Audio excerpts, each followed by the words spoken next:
আসসালামু আলাইকুম। আপনার ফোনের গুরুত্বপূর্ণ তথ্য এবং আপনার ফোন কল ফাঁস হওয়ার আগে আপনি আপনার ফোন থেকে দুটো সেটিংস পরিবর্তন করে রাখুন। তাহলে আপনি নিরাপদ থাকবেন, সাথে, সাথে আপনার ফোন নিরাপদ থাকবে। কিভাবে করবেন সেই সেটিংস চলুন আমি দেখিয়ে দিচ্ছি, আমার সাথেই থাকুন। সেজন্য আপনি আপনার ফোন থেকে সেটিংসে চলে আসবেন।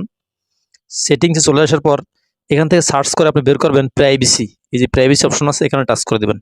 এখানে টাচ করে দেওয়ার পর এমন একটা ইন্টারফেস শো করবে। এবার আপনাকে এখান থেকে এই যে পারমিশন ম্যানেজার এই অপশনে টাচ করে এটার ভিতরে প্রবেশ করতে হবে। এটার ভিতরে প্রবেশ করার পর আপনাকে এখান থেকে দুটো অপশন অফ করতে হবে। একটা হচ্ছে ক্যামেরা, দ্বিতীয়টা হচ্ছে মাইক্রোফোন। ক্যামেরা অপশন টাচ করে দিবেন। টাচ করে দেওয়ার পর এখান থেকে আপনি সবচেয়ে বেশি ব্যবহৃত যে অ্যাপস আছে যেমন ফেসবুক, এটাতে টাচ করে দিবেন।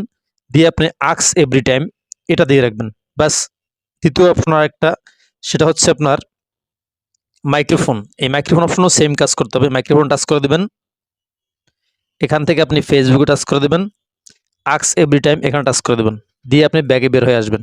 এরপর আপনার অন্যান্য যদি কোনো অ্যাপস প্রয়োজন মনে করেন, আপনি সেগুলোকে আপনি সেমভাবে এই পারমিশন অফ করে দিতে পারেন। তাহলে কি হবে, আপনার ফোন কল ভাইরাল হবে না, ফাঁস হবে না, সাথে, সাথে আপনার ফোন থেকে কোনো গুরুত্বপূর্ণ তথ্য চুরি হবে না বা লিক হবে না।